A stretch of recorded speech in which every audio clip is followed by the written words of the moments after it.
Mesdames et messieurs, ravis de vous retrouver et une nouvelle édition de Ça nous intéresse. Le thème qui nous intéresse aujourd'hui a été provoqué par plusieurs choses. Les Égyptiens chrétiens qui ont été égorgés et bien entendu l'attentat de Charlie Hebdo. Tout cela a remis en question beaucoup de choses, dont la relation entre musulmans et chrétiens en Égypte. Et c'est de ce thème que nous allons parler aujourd'hui.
Monsieur Gamil Badra, vous êtes homme d'affaires, nous sommes très ravis de vous avoir avec nous. Vous êtes égyptien d'origine syro-libanaise, vous êtes chrétien et vous avez toujours vécu en Égypte. Qu'est-ce que vous pensez des gens qui mettent en question la relation entre Égyptiens et chrétiens en Égypte? D'abord, merci beaucoup pour m'inviter, pour donner mon impression.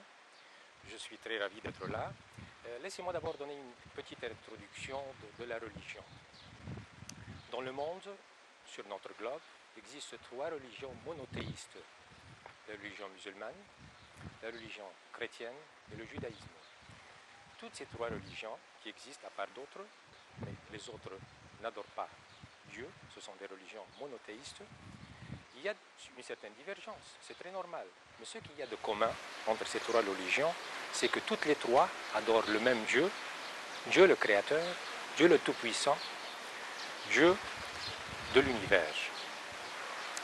En Égypte, chrétiens et musulmans, comme je l'ai suivi, comme je l'ai témoigné pendant mon enfance, mon adolescence, jusqu'aujourd'hui, chrétiens et musulmans ont vécu ensemble avec toute amitié et toute fraternité, avec un respect mutuel.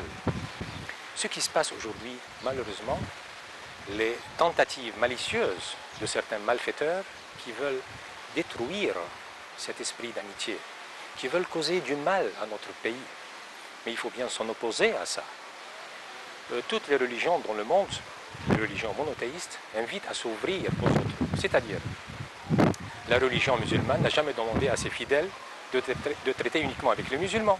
non plus la religion chrétienne, non plus le judaïsme.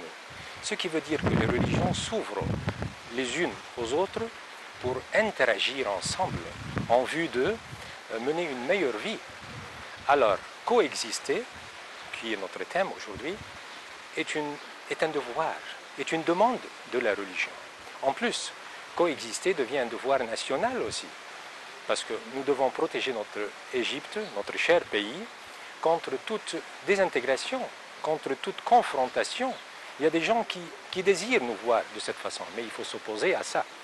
C'est un devoir national, évidemment. C'est un devoir religieux, bien sûr, la coexistence.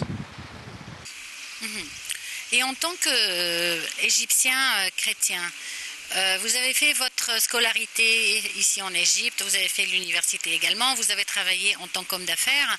Est-ce que le fait que vous soyez chrétien a affecté n'importe quelle de vos pratiques? Très belle question. Vous avez touché ma scolarité à l'école. J'avais des copains, des collègues, des amis qui sont jusqu'à présent chrétiens et musulmans. Même avant la guerre de 1967, vous n'étiez pas encore né peut-être, il y avait des juifs en classe, qui ont quitté d'ailleurs. À l'université, dans mon domaine de travail, j'ai des clients, j'ai des collègues, j'ai des partenaires chrétiens et musulmans. Personnellement, je n'ai jamais senti que ma religion chrétienne était un handicap ou m'a réfréné d'accomplir mon but, d'accomplir ce que je voulais. Il y avait toujours cet esprit de fraternité, cet esprit, ces liens d'amitié qui existent aujourd'hui et qui devraient exister.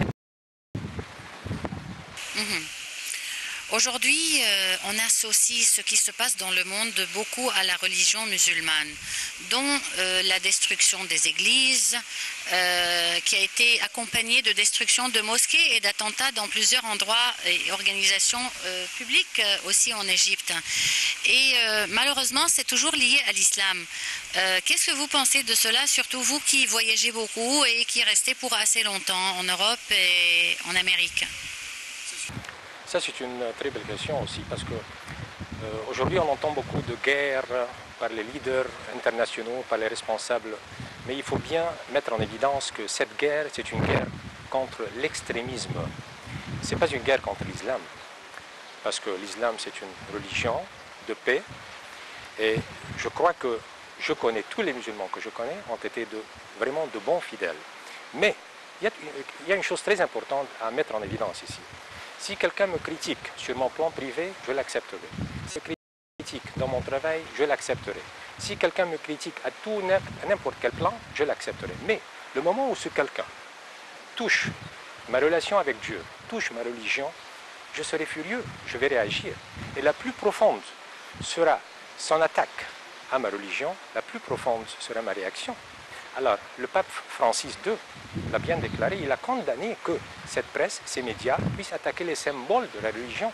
Ça, c'est tout à fait contre, et il faut bien reconnaître que ces réactions sont le résultat de certaines attaques. Alors, je crois qu'il faut bien contrôler l'initiative, ou bien la première étape, pour ne pas être surpris d'une certaine réaction. Et si on parle de Charlie Hebdo, bien entendu, cet attentat a suscité des réactions très fortes dans le monde. Et ça a été aussi de nouveau associé à l'islam. Bien entendu, tout le monde condamne, même l'Azhar a condamné les gens qui ont commis ce crime. Mais en même temps, il faudra adopter aussi une position appelant à respecter les symboles religieux, surtout qu'on a vu que les atteintes au prophète Mohammed, à lui bénédiction et salut, ne serait-ce que par des caricatures ou par des blagues idiotes, ça provoque quand même des relations, ça provoque des réactions assez furieuses pour les musulmans. Je suis tout à fait d'accord, et c'est ce que je viens de dire. Je l'ai même donné comme exemple, moi personnellement. Alors imaginez-vous qu'on met sur la presse, dans les médias, des attaques, des caricatures, et qui n'ont pas vraiment de but. Il y a au moins 20 millions de musulmans en Europe, il y a plus de 1,5 milliard de musulmans dans le globe. À base de respect mutuel, je crois que ces problèmes auraient pu être évités. Et il faut bien. On parle de libération de presse, de médias, mais écoutez, il y a une certaine limite, il ne faut pas être élastique. Il y a un certain point où on devrait mettre un feu vert, un feu rouge, pas un feu vert. Se permettre à tout dire, on ne peut pas se permettre à toucher les symboles de la religion. Ça, c'est refusé. Il faut respecter les symboles religieux pour éviter ces réactions. Et je suis tout à fait d'accord, je suis Charlie. Bon, on peut dire oui, mais avant ça, on aurait pu éviter facilement. Pourquoi c'est pas eu lieu contre l'hebdomadaire, notre hebdomadaire français, contre la revue du Monde, le Monde, le Figaro? Pourquoi pas? Parce que cette presse s'est respectée. Elle a pu faire d'autres choses, elle a pu toucher l'islam d'un côté respectueux, mais avec Charlie qui a touché ce symbole de cette façon, je crois que dire je suis Charlie partiellement, mais aussi on devrait mettre un feu rouge à ces caricatures, définitivement. Et pour l'Europe qui associe cela à la liberté de la presse ou à la liberté de l'expression? Oui, la liberté de l'expression est un mot qui est très vague. On ne peut pas mettre X, Y, Z, on s'arrête ici. Et chaque pays se permet d'aller plus loin, d'autres se permettent de se rétrécir. Je vous donne un petit exemple, comment les musulmans ont bien agi en Norvège, à Oslo. On vient de voir sur l'internet, dans la presse, qu'il y avait plus de 1500 musulmans qui ont entouré une synagogue juive à Oslo en Norvège pour la protéger, c'était le jour du sabbat. Un petit geste qui symbolise, ça veut dire qu'entre les religions, et puis il faut bien distinguer entre la religion et le courant politique. Il y a des courants politiques qui sont dans les coulisses, qui donnent comme affiche la religion. Un petit exemple, le judaïsme est quelque chose, et le sionisme est tout à fait autre chose. La religion musulmane est quelque chose, et l'extrémisme, le Daesh et autres sont tout à fait autre chose. Ce sont des courants politiques qui affichent le titre de religion. Il faut bien faire attention pour essayer de faire un monde pacifique, un monde où l'humanité puisse jouir de la création que Dieu nous a donnée. Et quand on parle d'organisations comme l'État en Espagne, par exemple, pourquoi c'est du terrorisme également, mais pourquoi ça n'a pas jamais été associé à l'islam? Pourquoi les terroristes arabes sont toujours associés à l'islam? Bien que, je vous dirais, dans Daesh, nous retrouvons très souvent des gens de l'Europe de l'Est, d'Europe. Donc, pourquoi c'est toujours relié à l'islam et aux musulmans? C'est une influence politique. Il y a des jeux, il y a des tentatives malicieuses, comme je viens de dire. Il y a des mains qui poussent, qui essaient de mettre en scène ceci, cela. C'est un peu difficile parce que la politique, si elle influence la religion, ça devient trop compliqué. Vous avez tout à fait raison. On ne peut pas vraiment savoir quelles sont les raisons derrière ça. Mais définitivement, il y a des raisons politiques, il y a des mains qui s'enfoncent là-dedans pour agiter, pour exciter, pour susciter, pour faire des confrontations. C'est difficile à savoir vraiment pourquoi et analyser X, Y, Z, donner des réponses exactes, mais définir, c'est un mélange de religion et de politique qui cause ce déséquilibre dans le monde. Suite à l'assassinat horrible de 21 Égyptiens par Daesh, on a pu voir que l'Égypte, avec son président en tête, a pris des réactions très mécontentes et elle a agi d'une façon très rapide en frappant les bases de Daesh en Libye. Comment vous avez vu la réaction des Égyptiens? Très bien. D'abord la réaction de notre président qui a vraiment pris une réaction très positive, très rapide, ferme. Comme chrétien, on a beaucoup respecté la communauté chrétienne.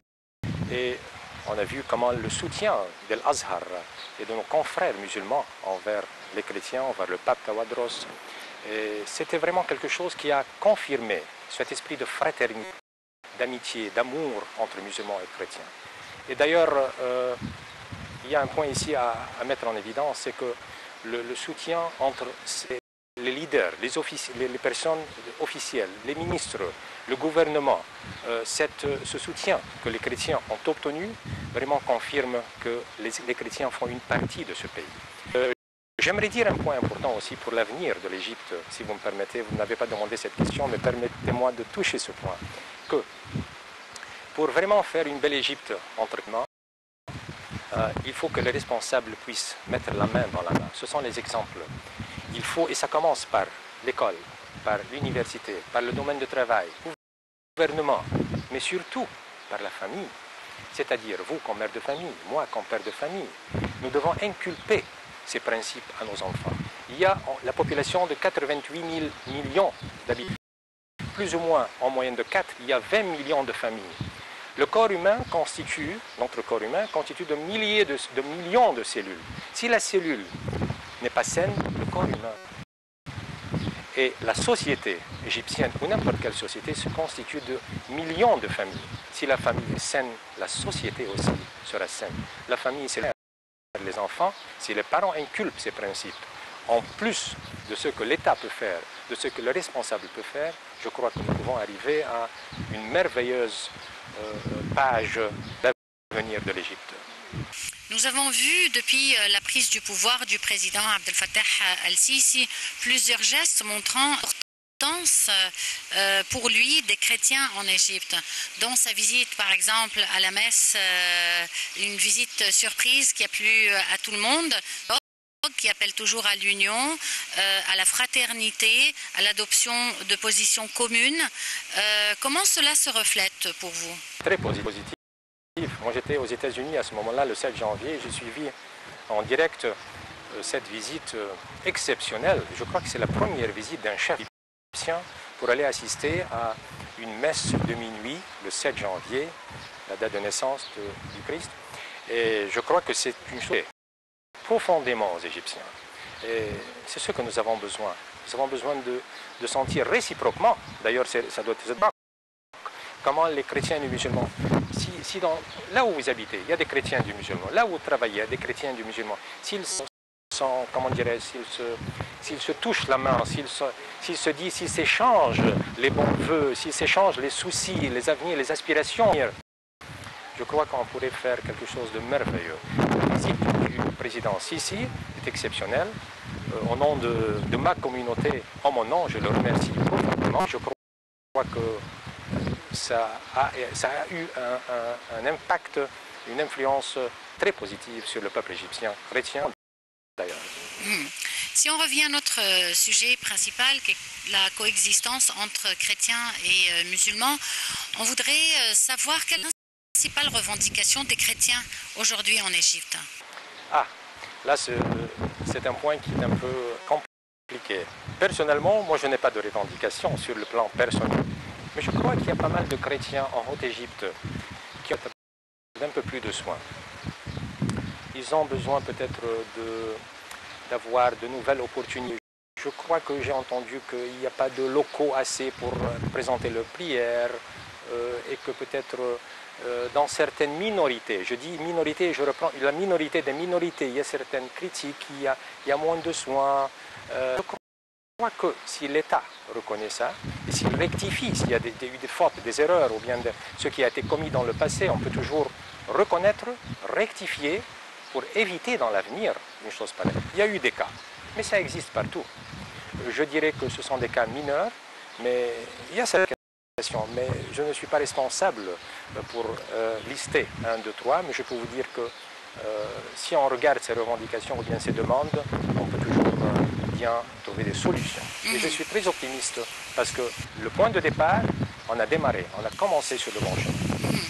Mais quand vous dites qu'il y a des revendications, si on parle des Égyptiens musulmans, on verra qu'il y a aussi énormément de revendications et que cela n'a rien à voir avec la religion proprement dit, que ça a à voir avec la situation et les capacités du pays. Par exemple, si on parle de la Haute-Égypte, les citoyens de la Haute-Égypte, c'est sûr qu'il reste encore beaucoup de choses dont ils ont besoin aujourd'hui. Tout à fait d'accord, parce que c'est un tissu, on ne peut pas se partager. C'est une petite pièce d'un grand tableau. Si on dit que la minorité chrétienne en Égypte, qui compte X%, souffre de 1, 2, 3, et bien c'est aussi la majorité musulmane qui souffre de 1, 2, 3. Si on parle de chômage, du manque d'emploi, de trafic, de rendement qui ne suffit pas pour les dépenses mensuelles, tout c'est un paquet. La minorité égyptienne fait partie du monde égyptien complet, dont la majorité est musulmane. Ce que les chrétiens veulent présenter à table pour se plaindre, pour avoir des revendications, je crois qu'il y a beaucoup de communs avec les musulmans. On vient de voir récemment se tenir en Égypte le sommet qui s'est tenu à Al-Azhar pour justement essayer de moderniser ou de remettre en question, entre guillemets, pour mieux atteindre le dialogue religieux et surtout le dialogue musulman. Assisté à l'inauguration de ce sommet, le pape, une belle surprise aussi, puisque le dialogue religieux ne peut être indissociable. Absolument, c'est un devoir que le leader de la majorité chrétienne, les Coptes, puissent assister à ça, parce que ce sont des exemples dont la communauté, que ce soit les chrétiens, les musulmans, suivent si les leaders agissent de cette façon. Ce dialogue est très important, parce qu'on ne peut pas avoir une coexistence, on ne peut pas s'entendre si on ne reste pas à table face à face, échanger ces problèmes, le lendemain, ce qu'on peut faire, les aspirations pour l'avenir. Alors ce dialogue que Azhar a proposé et que le pape Théodore II est allé pour y assister est un dialogue qui est très sain et ça devrait être peut-être souvent organisé parce que c'est par ce dialogue qu'on peut vraiment se rapprocher, résoudre nos problèmes, harmoniser et avoir vraiment la main dans la main. Je suis très heureux de suivre ça de loin par la presse.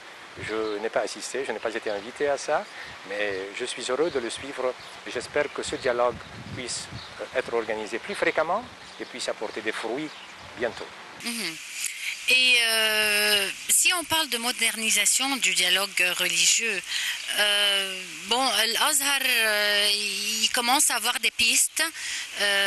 Normalement, plusieurs conférences seront tenues à l'étranger pour donner l'image du vrai islam tel qu'il est. Des conférences seront également organisées ici. Il tient pas mal de sessions informatives au siège de l'Azhar même, avec beaucoup de musulmans africains qui étudiaient à l'Azhar. Mais si on parle de modernisation de discours religieux pour l'Église aussi, que devrait-elle faire? D'abord, nous avons un nouveau pape, je parle des catholiques, le pape Francis II. Et vous avez vu comment le pape a voulu moderniser la tendance ou bien la direction des chrétiens. D'abord, c'est un pape qui est très simple, qui est très humble. Et le premier signe, la première influence qu'il a voulu montrer, c'est que vraiment il est pour la majorité, que ce soit des pauvres, que ce soit des déréglés, que ce soit des gens qui en ont besoin. Alors, comme titre de modernisation, je crois qu'il faut voir cette simplicité, toucher vraiment aux besoins de la majorité commune, de la majorité du citoyen, que ce soit chrétien et musulman. Mais je reprends le premier point que vous avez touché, le message musulman. Il y a plus de 5 milliards de musulmans dans le monde. Et c'est une mission pour que le Azhar et les responsables musulmans puissent le message. Moi, j'ai vécu avec des musulmans toute ma vie. Et quand je suis à l'étranger, je peux refléter un certain message. Mais c'est aussi aux responsables de dire vraiment ça c'est la religion islamique, ça ce sont nos principes et que cela n'appartient pas à nous. Je suis très heureux de voir que le Azhar et d'autres responsables musulmans condamnent ces actes. Bon, avoir une raison, ça c'est autre chose, mais aussi on peut toujours arrêter ça par d'autres moyens. Mais il faut bien une mission, il faut bien des activités, une campagne, comme les campagnes électorales, ce sont des campagnes de messages pour transmettre au monde entier la vraie religion, la simplicité, l'amour, la miséricorde de toutes les religions. On va terminer par votre souhait en tant que citoyen égyptien pour l'Égypte dans les quelques années à venir. Je souhaite de cœur, je suis très optimiste que l'Égypte sera un pays merveilleux, main dans la main, chrétiens, musulmans et citoyens, parce que sans la coexistence, l'alternative sera destructive. Il faut bien aller main dans la main pour un meilleur lendemain. Monsieur Gamil Badra, je vous remercie beaucoup. Je vous remercie pour votre temps, pour vos affirmations pour ce programme aujourd'hui et je vous remercie aussi de nous avoir suivis. J'espère que cette interview a pu refléter la relation existante entre Égyptiens et chrétiens en Égypte qui a toujours existé d'ailleurs. Le terrorisme, tout le monde aujourd'hui, main dans la main, le combat, que ce soit en Égypte ou en dehors. Je vous remercie de nous avoir suivis. On se retrouve donc la semaine prochaine à la même heure avec un nouveau thème qui nous intéresse.